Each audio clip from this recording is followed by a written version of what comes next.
Hello, everyone. Hi. Hello again. Thank you, everyone, so much for being here. This is our inaugural Unpacked Live. It's very exciting. We're live. As I mentioned out in the lobby, my name is Aislyn Greene. I'm the director of podcasts for Afar.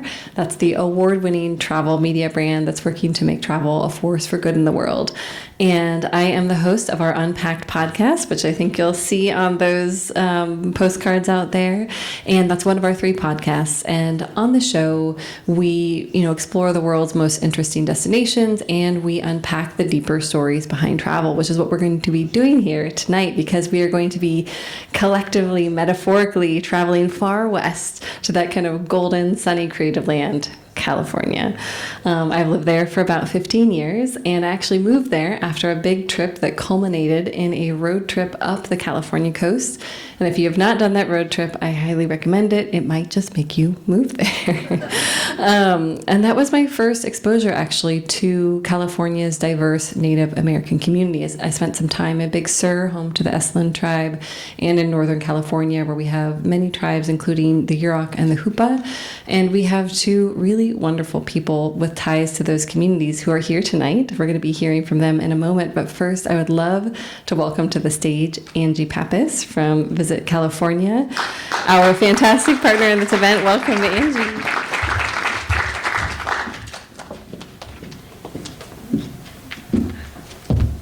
Hi, everyone. Good evening. This is going to be very quick. Don't want to stand between you and the podcast, but on behalf of Visit California, I just want to thank everybody for being here tonight. We're so excited about this partnership and just thrilled to share some of these amazing Indigenous voices from California with you all. Came all this way. These Native communities have lived in what is now California since time immemorial. And we boast the largest Native American population of any state, with over 100 federally recognized tribes. So it's just such a core, integral part of the heritage of the state. And you're going to hear tonight about how that's kind of what that looks like today. There's such dynamic, thriving communities happening in California who are opening their doors, literally and figuratively, to visitors in some amazing ways. So from the Redwoods in the north to the Sierra Nevadas, you can come and explore those homelands and get a taste of that fascinating history, but also the dynamic lives that our native residents have today. So it's definitely an amazing way to get a sense of place when you come to California. And so we were really excited for the opportunity to partner with Afar, and that ethos of sharing travel that's as good for the traveler as it is for the places and the people that we visit. In 2022, I'm proud to say we launched Visit Native California. It's a hub within our content. So if you go to visitcalifornia.com, you'll see that there. And it was the first time that our state has ever brought all of those Native experiences together on one platform for visitors who are interested in exploring that to learn more. So in that, it covers everything from like the spas and museums and festivals and things like that you can take part in. So I hope you check that out, and I hope you enjoy tonight's conversation and hearing from some amazing Native leaders from California. And hopefully you'll make your way out sometime soon. Thank you.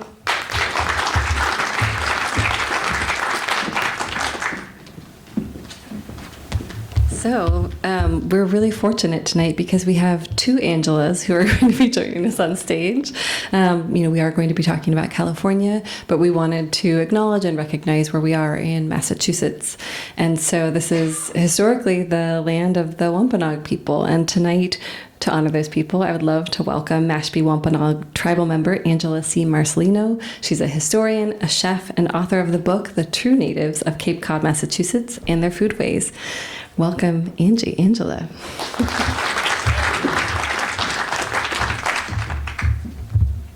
Thank you, Afar, for inviting me here today.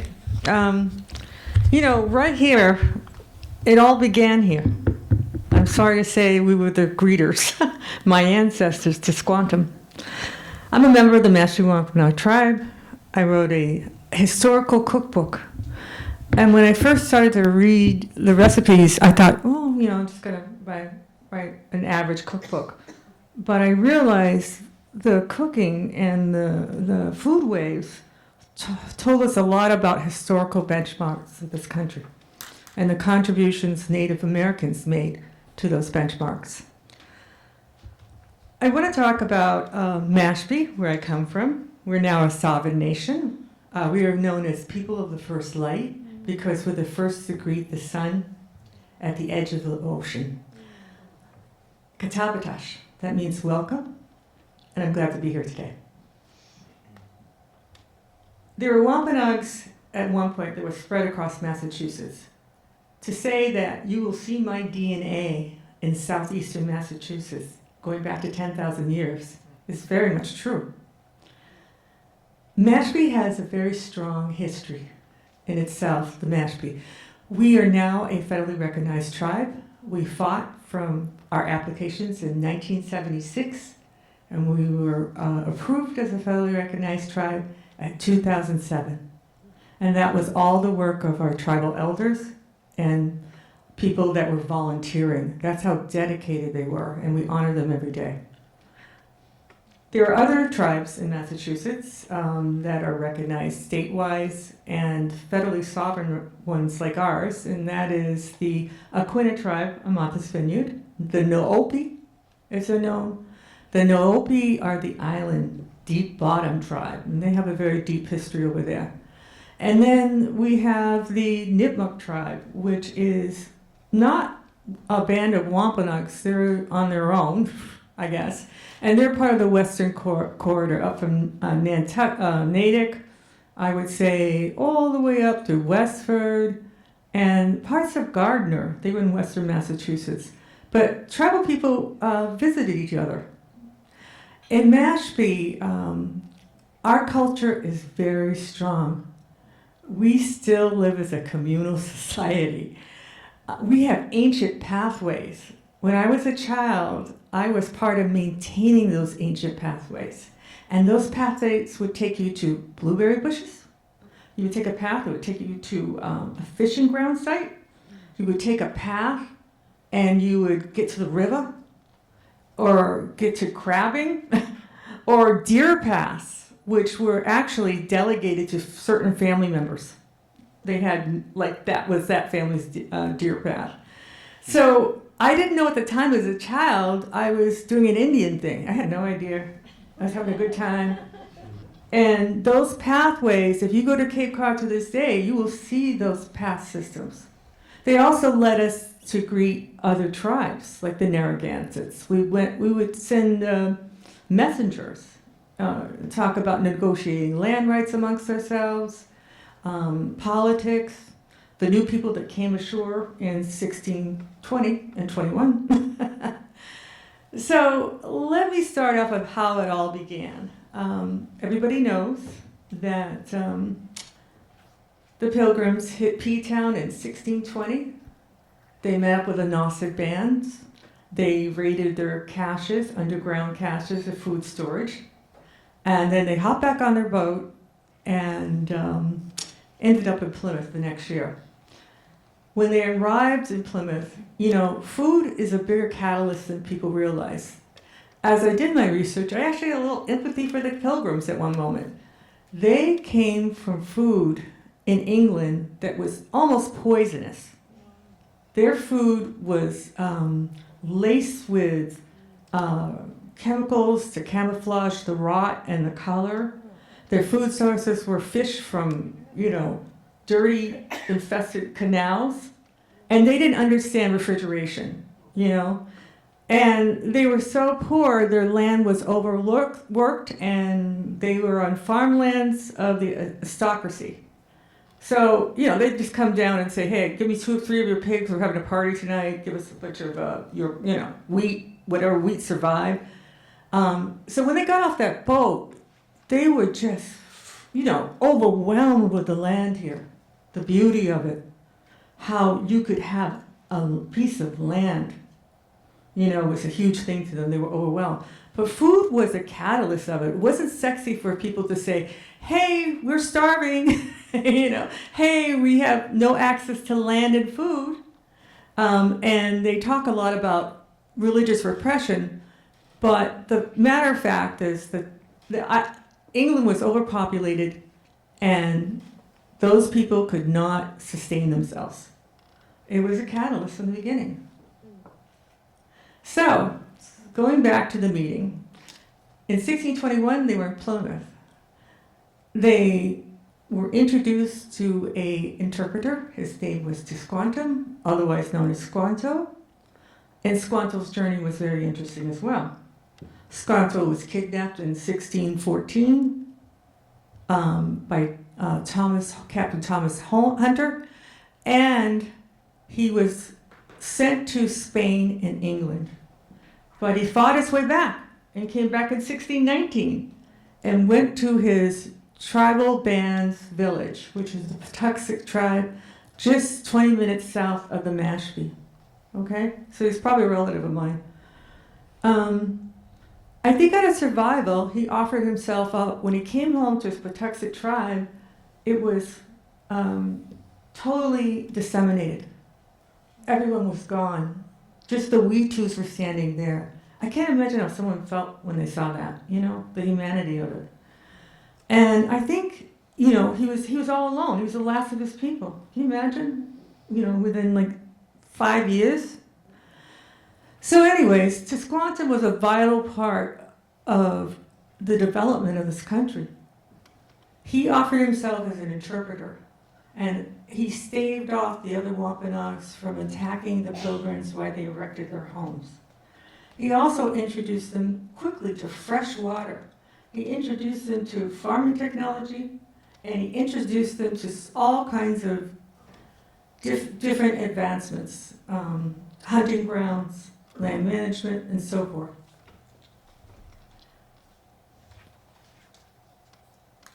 When he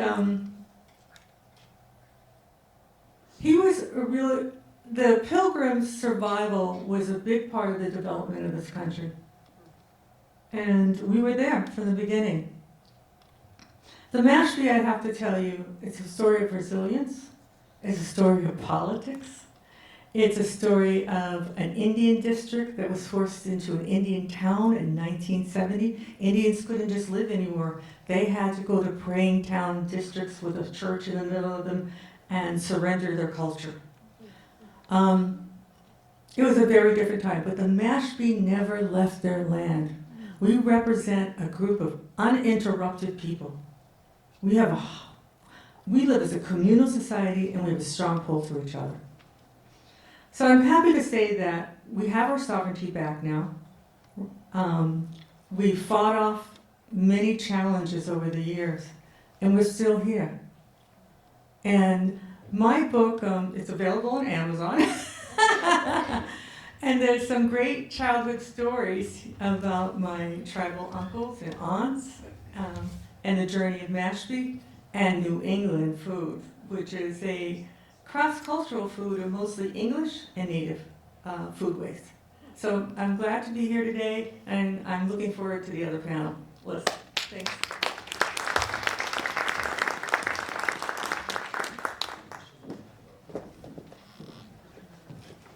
Well, thank you again, Angela. And as you can hear, there is a lot to this story. So there's a QR code on the postcard that you have, and we encourage you to follow the show. I'll talk a little bit more about the episodes that are coming out, but we do have a full conversation with Angela where we really dig into a lot of the topics that she mentioned. But for now, I'd love to bring on our panelists. First, I'd like to welcome John Acuna, a river guide who lives in the Klamath River region, which is in the far northern parts of the state. And John is a member of the Hoopa Valley tribe. And as he's going to be discussing tonight, the undamming of the Klamath River is one of the biggest stories, an environmental win to come out of California in decades. And it was was a big victory for the Native American communities that had been advocating for that river restoration also for decades. And John was helped lead a group of an Indigenous youth on a 30-day journey down that river. It's incredible, and that journey was known as the First Descent. So John, welcome.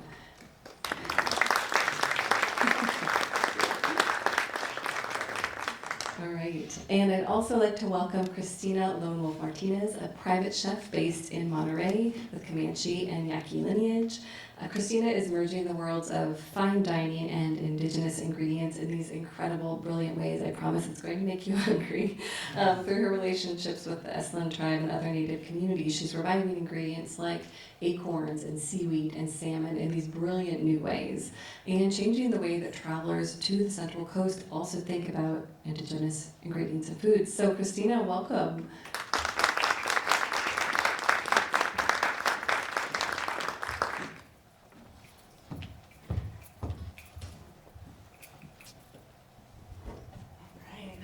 Hi, Good to see you. How are you? We were all talking about how we're working to stay really warm here because it's a little cooler than it is in California, but so thank you. Yeah. So you both have had these incredible experiences throughout your life that have shaped who you are and what it is that you do today. So I'd love, like any great story, to start at the beginning. Christina, can we start with you? You were born and you were raised on the Central Coast. How did you fall in love with food? Oh man, born and raised in Salinas Valley. Both my grandparents actually merged into Monterey County through agriculture. So my father's side is originally from Sonora, Mexico, and they came to California to harvest strawberries and lettuce. My grandfather on my mother's side is from South Texas, and that's where the Comanche lineage comes in. And they came here to do the same thing. So he actually worked on at a sugar plant that was owned in Spreckles at that time, and then my grandmother kind of harvested and packed up carrots. So food runs really deep in my family as far as the roots, even going as far as the dirt itself. And seeing my grandmother on my father's side kind of how food was her love language. So she was a single mom with 5 boys that she had to raise, and seeing how she her dynamic at home. I mean, she had pinto beans boiling in the kitchen, there was rice over here, and she was making tortillas by hand. And to observe that as a young child, I was just like in awe that this was, her love language, and it was something so delicious, so simple. And then her backyard was almost like a rancho that you would see in Mexico. So she had chickens over here, and that was like my favorite thing to do, where she'd tell me to go collect the eggs, and I had to crawl inside the thing and grab all the eggs. And then we would get a machete and go cut the nopales.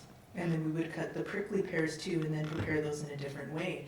So seeing the two different dynamics of like a rancho style food, and then your westernized diet, where you would go to the grocery store and you get everything that's packaged perfectly and everything looks shiny and new, and observing those two different things as a 10-year-old, and kind of like falling in love with the idea of it being a little bit more,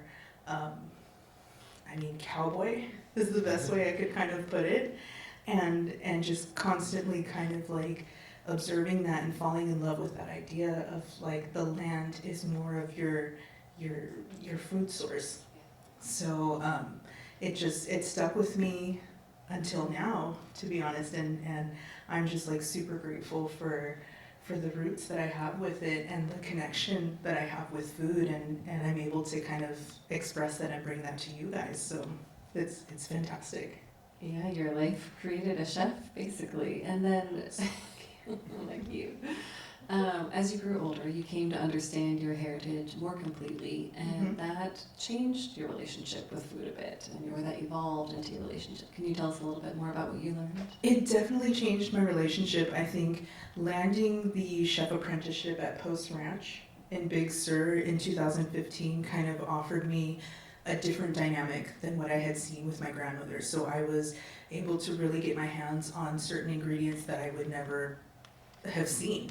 And then the respect that chef John had at that time for for the land itself. So it was the first time that I had ever seen acorn flour. And we were using it for our caviar setup. So it was Bellinis that would sit on the sturgeon caviar with creme fraiche and everything too. And I was just like, what the heck? Like, this is amazing. This is what comes from this area. And he's giving the respects to the land and giving it to people in a different type of way. So it just, it broadened so much to me. And then how you get the dynamic of using something like foie, which is really kind of a French style of things. So a lot of what Chieftess is for me, my company is using indigenous food, but with Spanish, French, Japanese techniques to kind of bring you the fine dining of indigenous food. So a different platform for you guys to kind of be familiar with it and then still have the adventure to want to try these different things. So I just, it brought me here. We're going to be hearing more about some of those fantastic dishes in a little bit. Yes. Yes. First, John, you returned to the Hooper Reservation to live there full time when you were about 12 years old. So first, can you tell us why the Klamath River region is so unique? Yeah, and for a little bit of context, the Klamath River Basin is located along the northwest coast of California, like very top towards Oregon. I'm from Humboldt County, which is a very, very large county. It's bigger than Rhode Island for perspective, and so there's a lot to do. I live in the Six Rivers National Forest. I've always told people that it's one of the few places you can go surfing and skiing and kayaking all on the same day just because of the biodiversity of like the different lands. But growing up, I kind of moved around a lot. My mom left the reservation to pursue higher education, and doing all that as a single mother, myself and my siblings were kind of towed around with her as she went to different colleges and then the different jobs that she got, like as a result of her education. And so it wasn't until we had a pretty tragic loss in our family that we actually moved back to the reservation when I was in middle school. But I'd always grown up being in those spaces, like with my cousins and my grandma, my auntie, my uncle all lived in the same place, like very much communal, generational living, where I could be exposed to several generations of my family and the history and the heritage behind that. And so even though I didn't grow up physically on the reservation, I always had this deep connection to the place. And in the summers that I spent there, I always say that we were streetlight kids in a place where there's no streetlights, so we would go out and play in the outdoors in the river until it got too dark to see in front of our face, and we had to very sketchily find our way back to my grandma's house through the dark woods, essentially. But on a bigger perspective, the Klamath River is one of the biggest habitats for salmon in the country, if not the world. And so it's an integral part of the people who live there. There's several tribes along the Klamath Basin. There's from the top coming down in southern Oregon to the coast. There's the Yahuskin, the Modoc, the Klamath, the Conomiu Shasta, the Shasta people from Mount Shasta. There's the Kaduk, the Kluba, the Yurok. And then there's a series of neighboring basins all around us who are very much tied to these waterways as well. And I feel like being in a place like Boston, it's worth mentioning the history of this place is so rich. People landed on the shores here 500 years ago. And so the colonialism of this country started here then, but in my home territory, the first non-native settlers weren't documented until 1870s. And a lot of our first contact came from the gold rush in the 1860s. And so a lot of the land and water policies that are in place today have come from those kind of extractive measures that were really on the Western Front as colonization spread this way. And so a lot of those ripples and wounds are still very, very fresh in my people. And so this Klamath dam removal that I was a part of, it's the largest dam removal in human history. This has never been done before. And it's something that I grew up always listening to.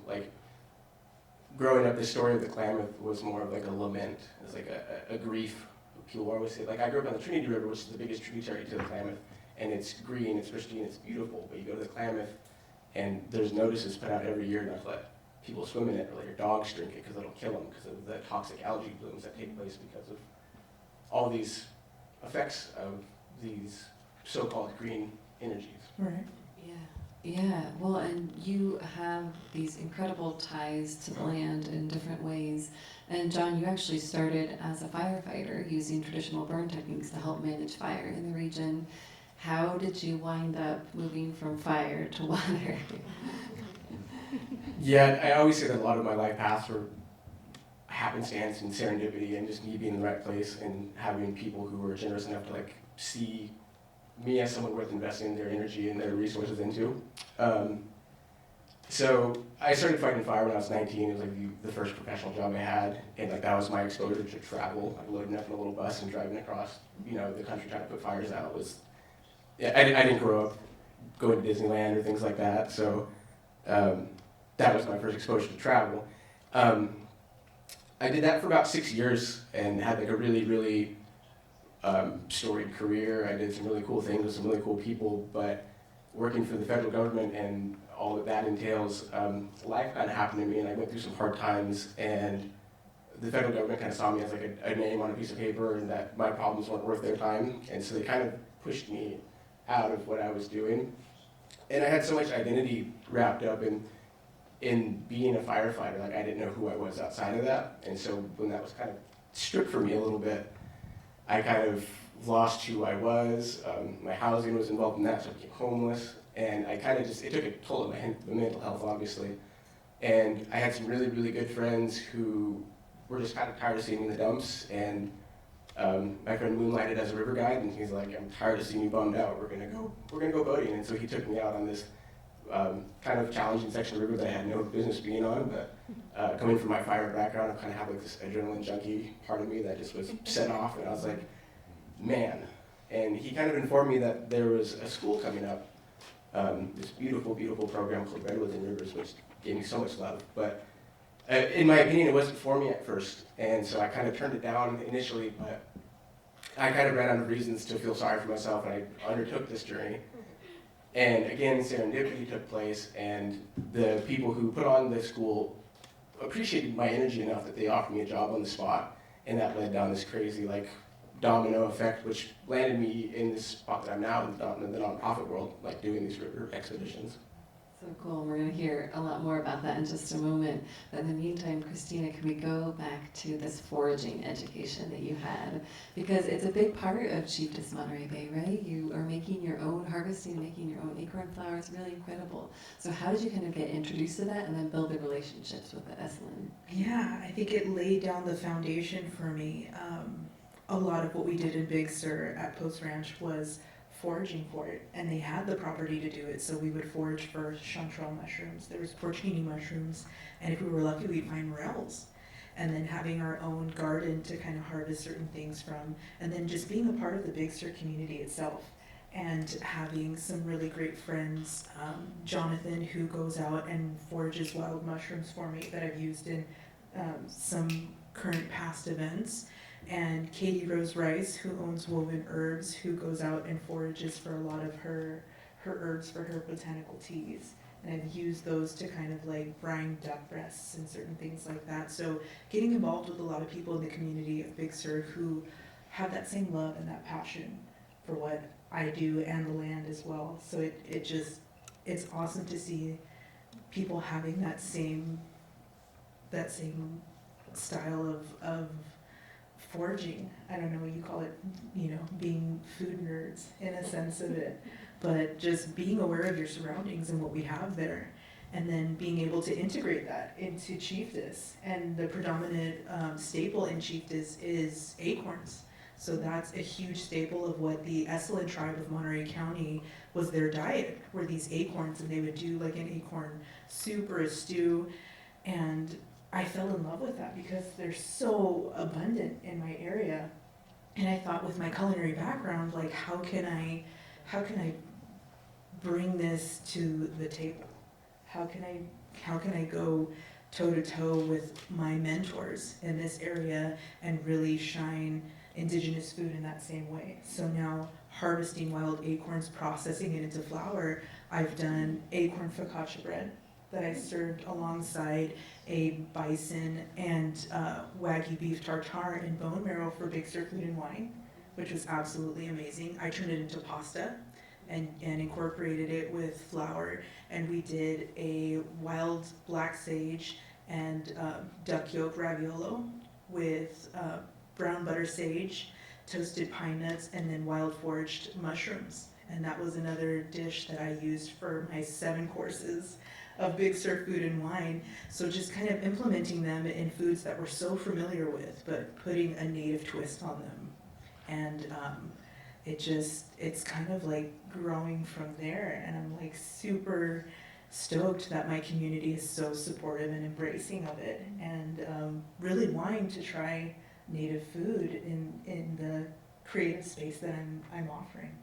Yeah, we will have lots of links to the ways that you can try Christina's food in the future.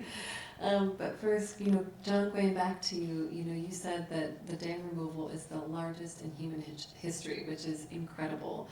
And, the organization that you're part of, that you work for now, is Rios to Rivers, and they put together this program called Paddle Tribal Waters. So can you tell us what is Paddle Tribal Waters?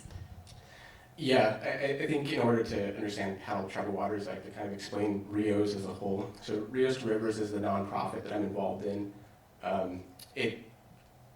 Originally, the roots were based out of South America. The executive director has a lot of ties there. And he was able to see all these rivers in South America, specifically Chile, that were being threatened for these like mega dam projects that were set to take place on these rivers to create hydro energy, which is widely regarded as a green renewable source of energy. But the more studies are coming out, the more that we're finding that's just not the case. Far more comes out in a harmful way than whatever energy is used to produce in those projects. And so when COVID happened, it kind of really affected our programmings, because typically what Rios Rivers would do was they would do cultural exchanges, and they would take communities from dam-threatened rivers in South America and bring them up to California on the Klamath and show them what 100 years worth of damming on that river did and the impact it had on the native communities, in order to more inform their fight for their own communities and their own waterways. But when the pandemic happened in 2020, it kind of shut down international travel. And so a lot of our team members, specifically a dear friend of mine named Paul Robert Wolf Wilson, who was one of the founding minds of Paddle Tribal Waters, kind of really wanted to focus on the domestic Indigenous communities, because there's so many of them and they're so underserved. And he's from the headwaters of the Klamath, and so that plight was very, very near and dear to his heart. And so he is a photographer by trade. He's like a filmographer. He does amazing, amazing work. And so he got to brush elbows with some of the professionals in the outdoor industry. And he teamed up with a man named Rush Sturgis, who's a filmmaker who's had documentaries on Netflix. And they kind of chopped up shop and kind of had this brainchild that the most logical sense was to focus on the Klamath dam removal, and the best way to celebrate that was to bring out the people who are endemic to these spaces and train them to navigate this water once it's fully undammed. And so this past summer, we completed a 310-mile journey from source to sea of the Klamath River. Wow. Amazing, yes. And I mean, so many years of planning went into that. It was primarily Indigenous youth under the age of 18. You'd worked with them for, I think, about 4 years, doing the training that's required, because these are intense rapids. So I'm curious to know, you've worked so many years on this. What was it like to be sitting in your kayak on the first day of the first descent with all of that behind you? There's definitely not words put into it, so I'll do my best. So where we started our journey is one of the 3 tributaries to the upper Klamath Lakes that eventually make up the river itself. And it's a little tiny tributary called the Wood River. And it's a really important body of water to the Klamath tribes that are right there, based in like Klamath Falls, Oregon, and Fort Klamath, that area. The water quite literally bubbles out of the ground. It's this like super clear glacial blue pool. If you look at pictures of our trip, you can see these amazing drone footage of this deep blue pool. And people use that as a water source. Like, it's not just It's in a national park, but the locals will go there with their jugs of water because the state of city water isn't reliable or safe to like give to their families, and so they make these long treks to get water through the snow sometimes to get water from this place. And so it's a very, very powerful place inherently. And so all of us gathering there to start this expedition, we had cultural leaders, we had former tribal politicians, all coming out who had been integral parts of this damn removal story. You know, I always feel a little fraudulent coming into this and getting all like the flowers because I came in for the party and the celebration. And, you know, I got to do the cool stuff. And there's people who lost their lives in this fight, you know, who aren't here to see the fruits of their labor. And, you know, that context was really, really put in perspective for us. You know, there was an elder who told us that every single paddle stroke we took from there to the ocean was a prayer. And it felt like that was a very, very tangible thing. And to have generations gather in this one place to celebrate something, like in a day and age where celebration is really hard to come by, like there's not enough things to really, really take joy in nowadays. Excuse me. And the restoring of this river, even though it's not a completely flowing river yet, it's definitely, like we said, the biggest dam removal that's ever happened. And it's setting a precedence for like what our voices can do. It's a beautiful story. I mean, we could spend the next 3 hours just going through day by day of the journey. We don't have time for that. But what were some of the highlights, both maybe the hardest parts and the most beautiful or moving ones for you? Like you said, I could pick apart so many highlights. The really cool thing is, if you go to the Rios River's Instagram, our media team did a daily Instagram reel. And so there's 30 little 90-second reels of everything we did. Full of highlights, our students, all the cool stuff. But I think personally, if I had to like quantify the impact of it, it's just the passage through time that we kind of took. When you spend 300 miles on a river, you kind of get to know its personality. And this is a river that some sections that we paddled hadn't seen water in 100 years. Completely diverted, shoved into pipes, and there was a whole forest that had to be removed to restore this river. And so there's a rawness to it. Like you could tell that this river was reacting to the changes taking place. You know, I grew up on the lower Klamath where we don't really see firsthand these dams, and so a lot of their effects are kind of secondhand with like the health of the river. But to feel like new rocks moving, to see like scars where dam sites used to be, like there's a person, you get to know this river. And I definitely can't put any words to any one highlight, but I've got to spend time in a space that I now consider like a relative almost. And it's a relative that's been sick for a long time, and kind of seeing like that remission happening, like faster than anybody would ever predict. Some people were naysayers and said that it's never going to be restored. But not even 2 weeks later, there's like salmon going to spawning grounds that before there was a concrete wall that they were literally slamming into until they died. Wow. So. Yeah, and there were two things that you mentioned a couple of weeks ago. One was, I think it was the second or third day when you hit the wind and the intensity of that. Will you tell us a little bit about that, and then about Otter, because I love his story. So the Wood River, is like this little tiny channel that once you get about 100 yards into it, it stops being this big pristine blue pool I talked about. And it immediately turns into like agriculture runoff, and you know, it just reeks of cow pee. And like that's kind of the tone of the upper Klamath region, is just big agriculture kind of seeping into it. So we meander on this tiny little river that's probably 10 feet wide, if that. And then we break out of that into the upper Klamath Lakes, which is a giant body of water, and we're in these tiny little plastic riverboats. And we just kind of had luck of the draw where there was wind that day. And so we're like in a choppy sea, essentially. We have kids reporting that they're getting seasick. And this is day 2 of a 30-day journey. And we're like, this is the tone we're starting on. Like, you know. And so there was these very pivotal moments in the trip where it's like, someone might just go home, you know. But there was like this really, really concerted effort to like sit in that mutual suffering with one another. Is like very symbolic of what we were doing. So moving down the river around day 20-ish, we were kind of closer to my home territory near the confluence of the California Salmon River.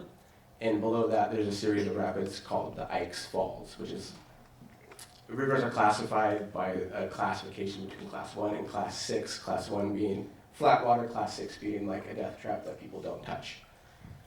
And so this section that we were traversing this day was class 4. And so for a lot of the Klamath River, a lot of the sections were too challenging to throw any of our students on, and so we went through a really in-depth selection process to really gauge our students' skill set, to like make sure that we weren't putting anyone in any precarious situations, except for this day. We kind of just had this attitude that where we were in the journey, it was a little contrived to try and really make selections. So we kind of put it up to our students, like if you're feeling comfortable to push yourself in this way, we're going to open it up to you. And one of our students, his name is Otter, and I feel really bad because I keep throwing him under the bus. But he had this moment of rawness with me because he's like a 13-year-old boy who, in this day and age, there's a lot of pressure on a young man to be tough. And this guy had been walking around with his cool back persona for the first 3 weeks of this trip, and then for the first time, he's sitting in front of like the biggest rapid he's ever been on, and he's like, I am scared. And I just had to have this conversation. I was like, me too, all the time, you know, and really diving in with these young people, this idea of fear, and that it's an evolving relationship and not something to be shied away from. You know, there's talks of resiliency earlier, and a lot of what us as Native and tribal people have gone through has resulted in this resiliency that is often celebrated, but I look at resiliency as like a scar, and there's a lot of pain and trauma that comes with those scars. And so taking young kids and removing that need for trauma to build resilience and putting them in spaces like a turbulent river, where it's like there's different kinds of adversity that you need to overcome, and you're still going to gain resilience through it without all this other generational stuff to unpack. And so having conversations with a young man about you're never going to stop being scared, and him being like, okay, and then him just crushing this giant rapid, and then being like, oh man, you know, that's light work. And it's like, okay, now your understanding of fear has evolved. Now something else is scary, but you're always going to be scared. And so I talk about this a lot because I carry it a lot. Elephant in the room, I don't have my front teeth. That's because I smacked my face on a rock. Like, my relationship with fear has changed. Like, not a whole lot scares me because I've been hit in the face by some hard stuff. Right now I'm terrified because public speaking is awful, but but like, I've evolved through this journey. You know, and it's so powerful to sit with other people who are doing the same thing.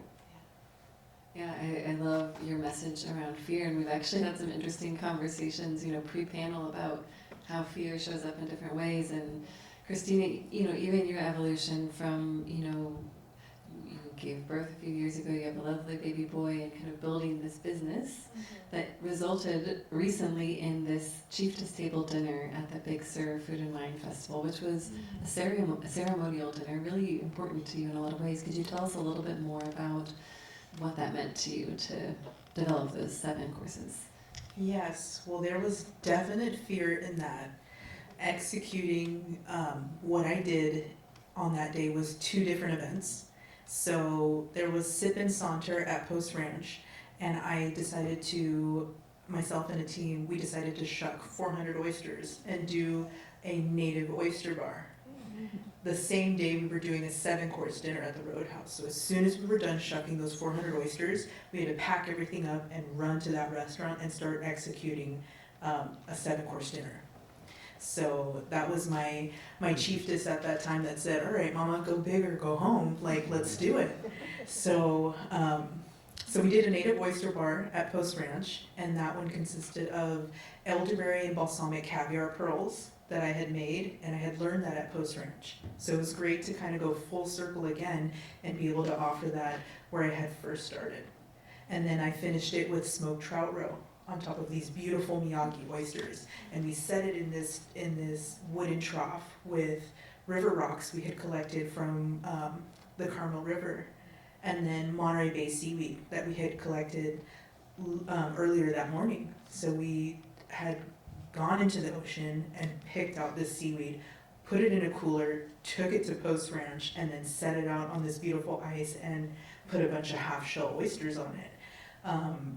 but that's like the love and the passion that you put inside of it.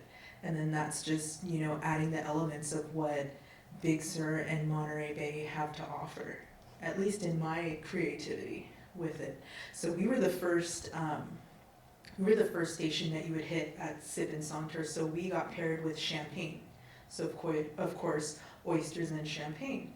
So we were tucked away right underneath these redwoods at Post Ranch with this oyster trough and champagne, and people were just in awe that this was their first experience with Sip and Saunter, and it was a native experience, especially since we were doing this on native land. So it was beautiful to kind of pay that respect and that homage, to have that, and then to have kind of like that culinary flair to it, where these people were like, oh my God, how did you turn elderberry into caviar? And they're like, you know, the biggest compliment for me was having like 4 or 5 people take down a half a dozen oysters and then go on their way and go try other things. But I was just like, yes, you loved it. Obviously, your actions spoke a lot more to me, you know.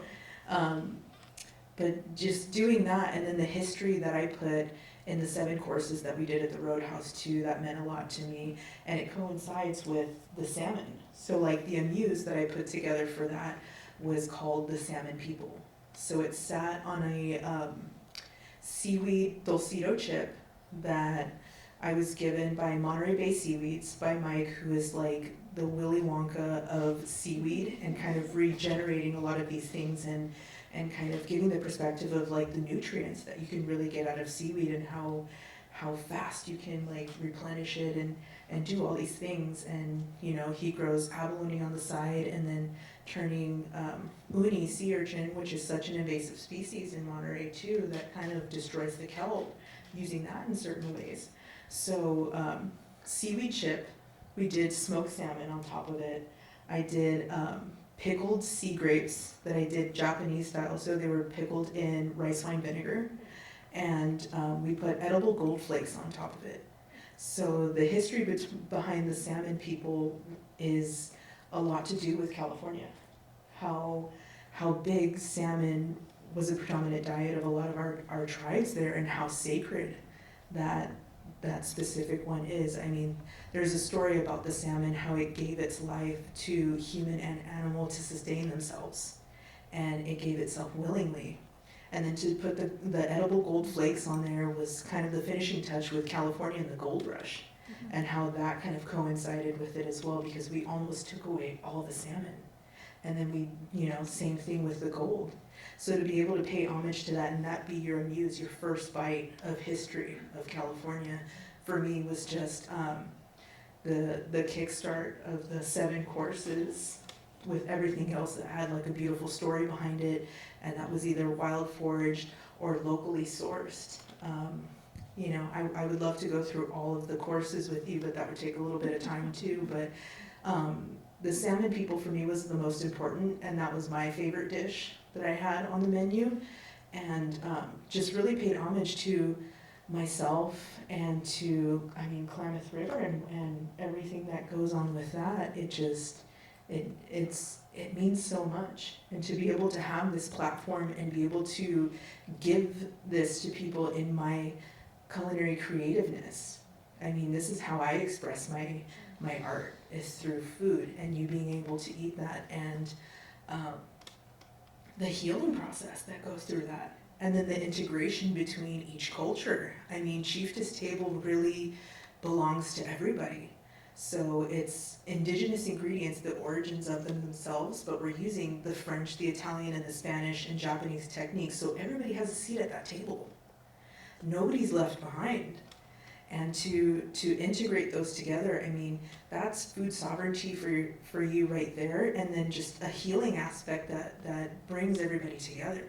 So, you know, it's such a comfortable subject for people to talk about, especially when there's food involved. Because, I mean, water is life, and then food is everything else. I mean, you know, each emotion we kind of go through with things, when we're happy, we want to celebrate and eat good food. I mean, when I'm sad, I want to eat comfort food that's, you know, going to comfort my soul. So it goes hand in hand, and then to integrate stories with it that have so much meaning and connection towards them. I mean, it just falls into line of my grandparents who were involved in agriculture and they had their hands in the dirt, and then being able to be that line, that lineage for them to express it in this way, you know, I think they would be really proud of me. I think so too. Yeah. Well, you both work in these industries where you have the opportunity to either engage with travelers, or you do, or you might. So I'd love to talk about what's next for you. John, one of the times that we spoke, you were sitting in front of a fleet of about 15 kayaks that you've been developing. So how do you want to build on what you are doing? My ultimate goal is just to see people who look like me in the spaces that I've grown to love.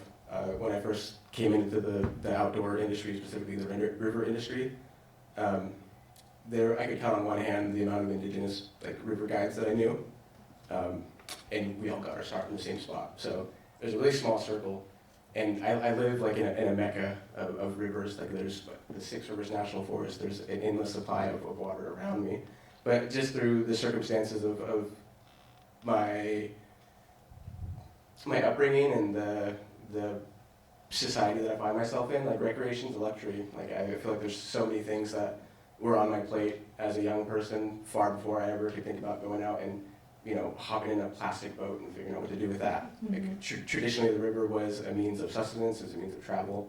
We used these giant dugout redwood canoes that we treated as family members. It was someone's obligation to take care of it, and in my culture, traditionally, wealth established hierarchy, but not in the traditional sense of wealth today. It was, you had a wealth of resources, and if you had a wealth of resources such as a canoe or a fishing hole or a way to provide for your people, you had a duty to act and bring that to them. Mm-hmm. And I feel like the work that I've done has created so much growth and healing in my own personal story that I really do this for a lot of selfish reasons, that I'm trying to sort through the own turbulence in my own being, and if a byproduct of that is someone forges down the same path that I do and finds similar peace in the things that I found peace in, then that's what my goal is. And the biggest barrier to that, I found out, is just access to things like space and equipment, and it all circles back to money. And the adventure industry is historically a very white, male-dominated space, and so really breaking down those barriers and seeing well, what if this wasn't an issue? And we have a student who's a young woman from the Kudu tribe who just came back from Brazil doing a speaking engagement down there, and she's putting her community on the map as a young female person of color because she was given access to these spaces. Not to say that she wouldn't have carved out a pocket for herself otherwise, because these are such amazing people that we work with. But when you take down a lot of the things that are in the way, whether it's systemic or otherwise, you see people flourish.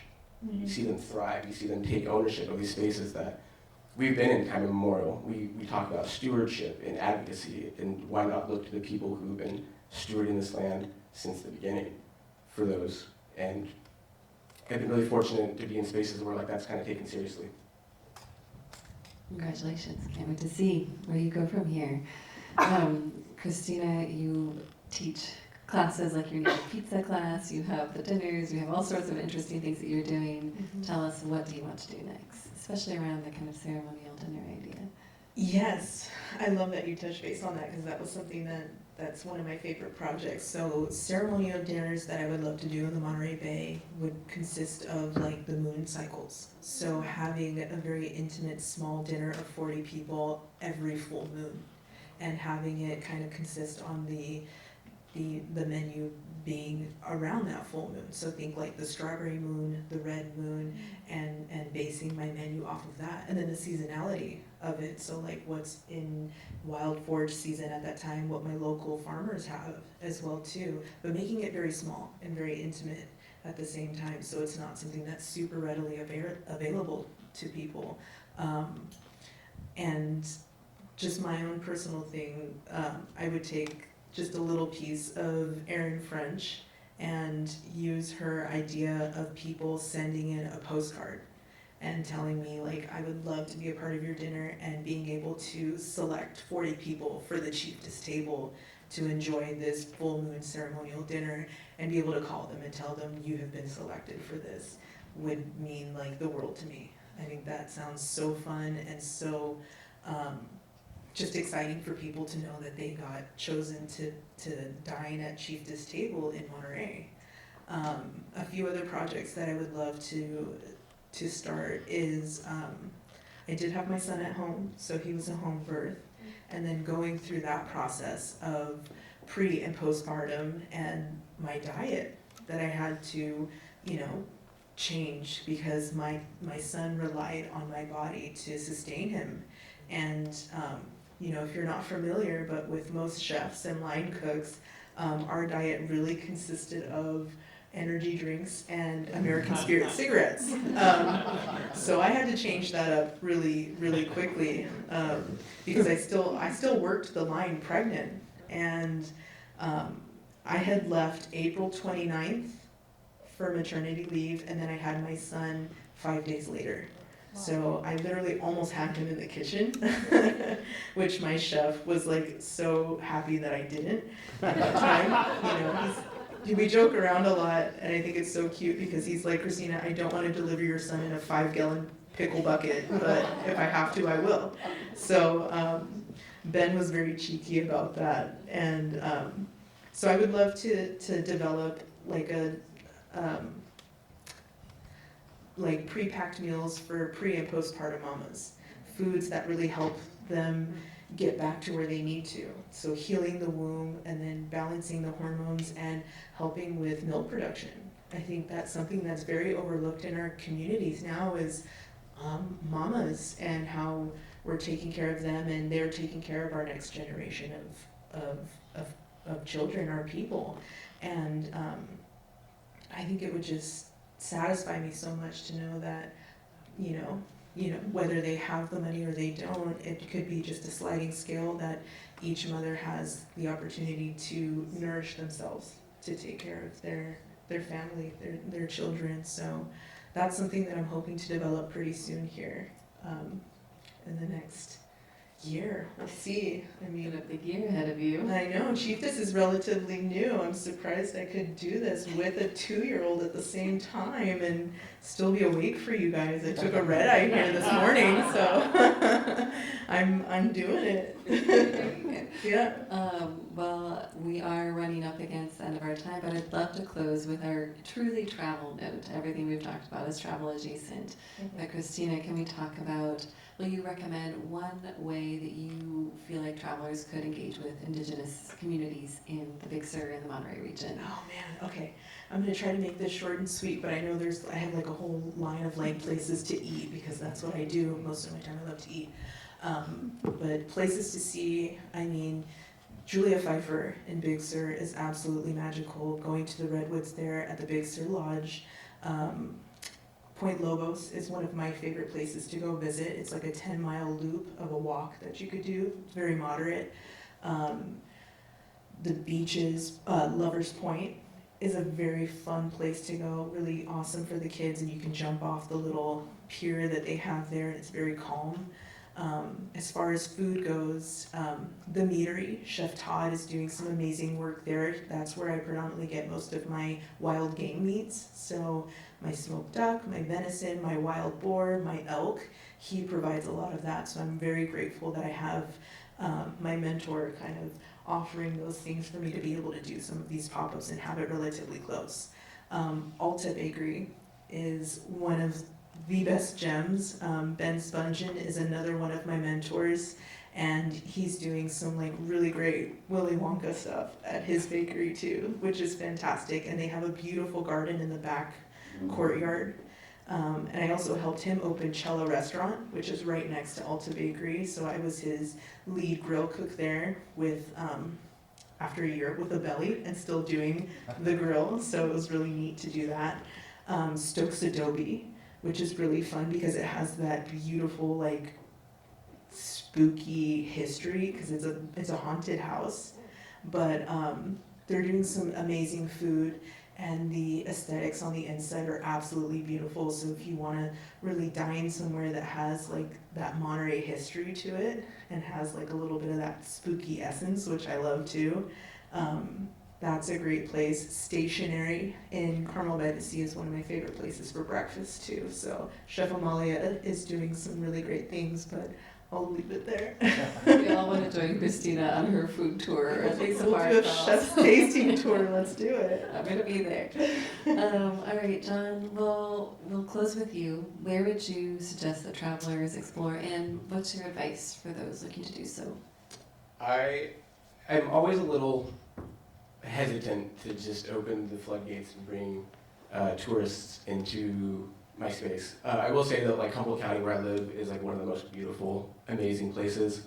Between the redwood forests, the different rivers. Like I'm a river guide first, so like my advice is always like come boating with me. Like I love taking people out. That's like what I did for the first 2 years of my river career. I was just like a tourist guide taking people on their summer vacation trips. I had a lot of mixed experiences with that. I kind of ran into this feeling of having to inject reverence and stoke into people who maybe had never seen a free-flowing river before.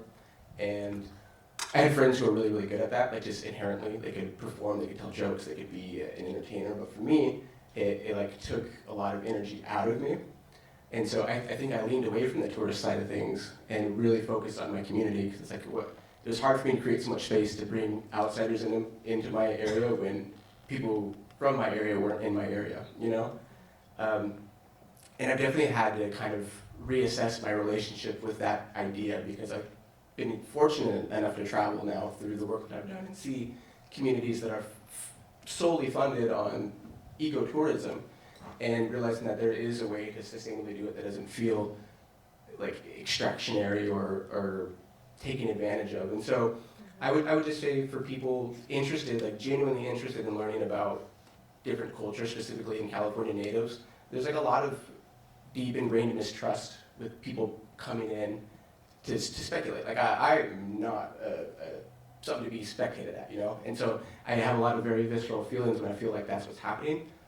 And so I've had to reassess that and realize that people do have really, really genuine good intentions and want to come into these spaces with like loving and open minds. So if I had to give advice to anybody, is like come into space, regardless of who or where it is, just be open, be vulnerable, be willing to be wrong or ignorant, because people can kind of get that vibe. Like when someone is genuinely like not knowing what they don't know, I can approach that with a lot more compassion and empathy versus someone who's just being blatantly ignorant.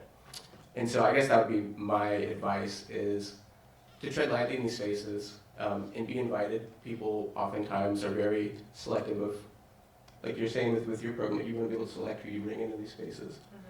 A big problem with what's going on in my community now is that a lot of the tourist attraction is for fishing, and it's not really regulated to non-tribal people. And so there's a lot of, why would we want that in the first place? And I think that there is an opportunity to be had, like bring that conversation to a more modern table and really see what tourism could look like in our communities. Because I think I come from a very impoverished community, and there's so much beauty and wonder around me that it could provide something to my community. But like how to do that in an ethical way is the real challenge. Yeah, and you mentioned earlier this idea that you changed your idea of what sovereignty could mean. Will you just quickly? Yeah, so in Native communities, there's always this attitude of sovereignty, like we want to be self-sufficient. Kind of what happened, at least in my community, from my personal perspective, is when the government came in, they established a military fort in the middle of our town, which is now our high school. And they basically outlawed a lot of our cultural practices. And we had to flee to keep our culture alive. And kind of the systems that were put in place is that you had to rely on the government for your food, all the things that we know today. And so I feel like I'm going off a tangent here. So all that's to say, I think that there's still a lot of mistrust in our communities about people coming in with intentions, regardless of what they might be. And so my what I've learned through my work is that sovereignty really is being able to provide for ourselves, but also have enough to provide for others. Because we are tribal, like in the name, is like we are community. And in my region, a lot of our communities were disconnected through different measures of assimilation, essentially. We're stronger, or we're weaker divided than we are united. And so trying to break down a lot of those stigmas and those disconnections, and really like sovereignty is a very holistic thing. It's not going to happen in my tiny town of 2,000 people. I need to be able to collaborate with people like Christina who are taking steps into food sovereignty that I didn't even think were possible. So Yeah, come to Monterey and get the sea urchin. It's overpopulated, so you want to fish something, come on my way. I'll show you how to eat it. You know, you both are talking a lot about providing, which is such a beautiful note to end on. So I just want to say thank you to both of you for being here. Can we have a big round of applause for our panelists? And of course, there's so much more to talk about, which is why, you know, as these two were talking, we actually released in-depth interviews with both of them. So when you go to the podcast tonight, you can listen to more about both John's journey and Christina's. And in the show notes, there are a ton of links, ways to engage, ways to learn, lots of education, lots of resources here. So thank you all so much for being here. Thank you to Angela C. Marcelino for sharing her time, and to Visit California for helping us make this inaugural Unpacked Live happen. So I'm your host, Aislyn Greene. I'm signing off for the evening. Thank you.